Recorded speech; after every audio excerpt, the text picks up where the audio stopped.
En l'an 1000, un moine d'Aurillac devient pape à Rome, mais accusé d'avoir pactisé avec le diable simplement parce qu'il a étudié chez les musulmans. C'est l'histoire de Gerbert d'Aurillac que nous allons vous raconter dans ce podcast. Gerbert d'Aurillac naît vers 938-950 dans une famille modeste du comté d'Auvergne, dans cette région reculée qui deviendra plus tard le Cantal. Loin des centres de pouvoir de l'époque, cette origine humble marque déjà sa trajectoire exceptionnelle. Il entre très jeune à l'abbaye bénédictine Saint-Géraud d'Aurillac, un établissement qui, malgré son isolement géographique, constitue alors un véritable foyer intellectuel. L'abbaye possède une bibliothèque remarquable et attire des érudits de toute l'Europe. C'est dans ce cadre que le jeune Gerbert révèle ses capacités intellectuelles extraordinaires. Très tôt remarqué pour son intelligence exceptionnelle et sa soif d'apprendre, il dépasse rapidement le niveau de formation que peut offrir son monastère d'origine. Ses supérieurs comprennent qu'un tel talent ne peut se contenter de l'enseignement local. Cette reconnaissance de son potentiel le mènera vers des horizons plus vastes. D'abord à Reims, puis vers une destination qui changera sa vie, l'Espagne musulmane. Le voyage de Gerbert vers l'Espagne musulmane, probablement vers 967-970, constitue un tournant décisif de sa vie.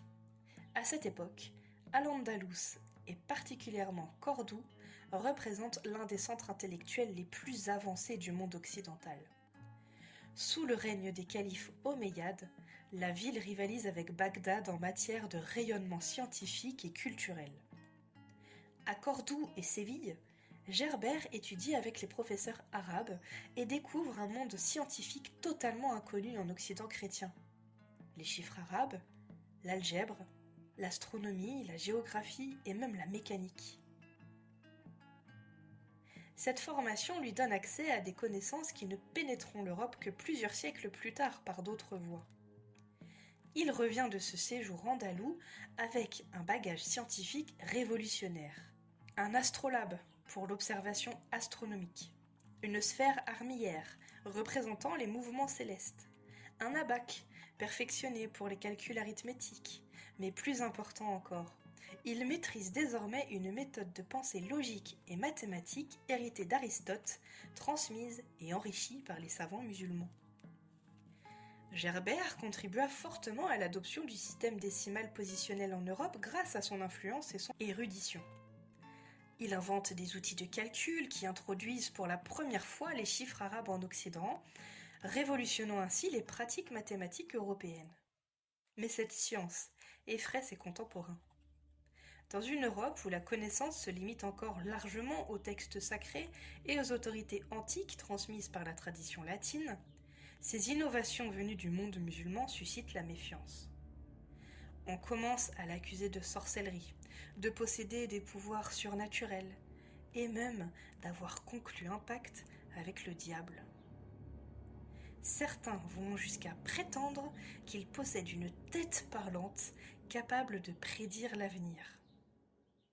Ces accusations révèlent en réalité la difficulté de l'Occident chrétien à accepter que la supériorité scientifique puisse venir du monde musulman. L'incompréhension face à ces connaissances se transforme alors rapidement en suspicion religieuse et en rejet de l'autre. La carrière ecclésiastique de Gerbert s'accélère grâce à ses compétences exceptionnelles. Il devient d'abord écolâtre à Reims, révolutionnant l'enseignement par ses méthodes pédagogiques novatrices. Et en tant qu'écolâtre, il fait découvrir à ses élèves de nombreux textes latins de l'Antiquité, mais surtout, il introduit les sciences exactes dans le cursus traditionnel. Il attire alors l'attention de l'empereur Othon Ier, puis devient le précepteur de son petit-fils, le futur Othon III. Cette relation privilégiée avec la dynastie othonienne détermine la suite de sa carrière. Archevêque de Reims en 991, il accède finalement au trône pontifical le 2 avril 999, devenant le premier pape français sous le nom de Sylvestre II. Devenu pape, Gerbert tente avec Othon III d'instaurer un empire chrétien universel, par l'union du pouvoir séculier et du pouvoir ecclésial. Le nom qu'il choisit, Sylvestre, évoque délibérément le partenariat mythique entre le pape Sylvestre Ier et l'empereur Constantin au IVe siècle. Son pontificat, bien que bref, de 999 à 1003, se caractérise par des tentatives de réforme ambitieuses. Il promeut l'éducation, défend une morale rigoureuse et cherche à moderniser l'Église. Mais ses idées sont trop avant-gardistes pour son époque. La mort prématurée d'Othon III en 1002 brise leurs projets communs et laisse Gerbert isolé face à ses opposants. Après sa mort en 1003, la légende noire s'installe durablement. Sa réputation d'astronome a donné naissance à des légendes selon lesquelles Gerbert aurait vendu son âme au diable, lequel, en échange, lui aurait assuré sa carrière politique jusqu'au siège pontifical. Les chroniqueurs du XIIe siècle diffusent des légendes selon lesquelles Gerbert était si savant qu'il ne pouvait être que diabolique.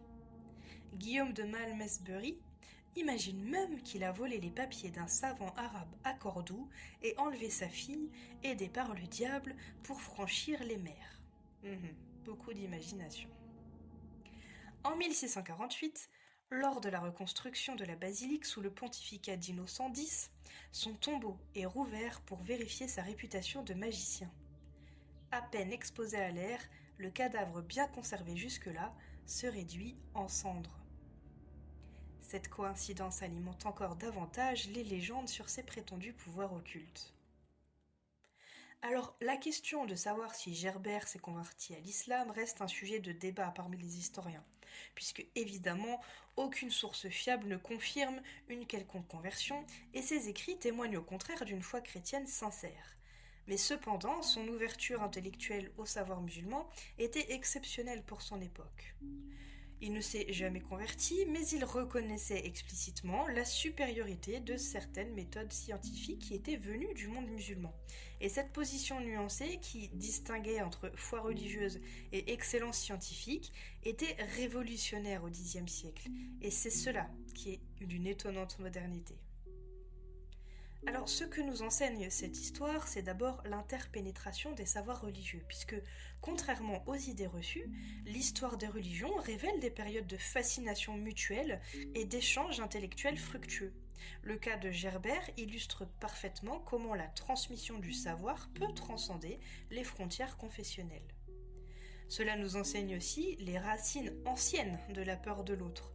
Ce que l'on appelle aujourd'hui islamophobie ou racisme anti-musulman existait déjà au Xe siècle.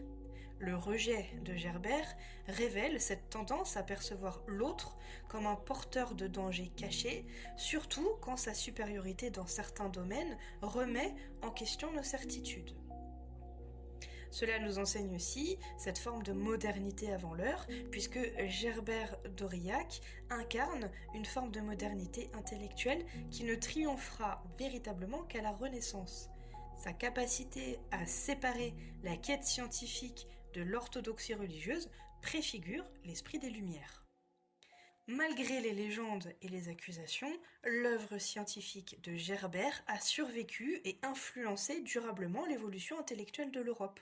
Son introduction des chiffres arabes et ses méthodes de calcul ont encore aujourd'hui posé les bases du développement mathématique occidental.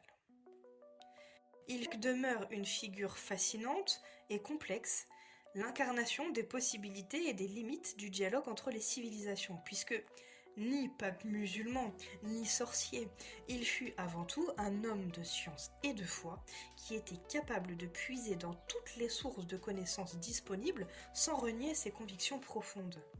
Alors son destin tragique, entre génie incompris, réformateur isolé et savant suspecté, éclaire les difficultés persistantes de notre époque à concilier ouverture intellectuelle et identité religieuse. 1000 ans après sa mort, Gerbert d'Aurillac nous invite encore à dépasser nos préjugés pour embrasser l'universalité du savoir humain. Sa statue à Aurillac, face aux montagnes du Cantal, rappelle qu'un esprit universel peut naître dans les lieux les plus reculés et que la grandeur intellectuelle ne connaît ni frontières géographiques, ni barrières confessionnelles. Et en cela, Gerbert d'Aurillac reste profondément moderne et étonnamment actuel.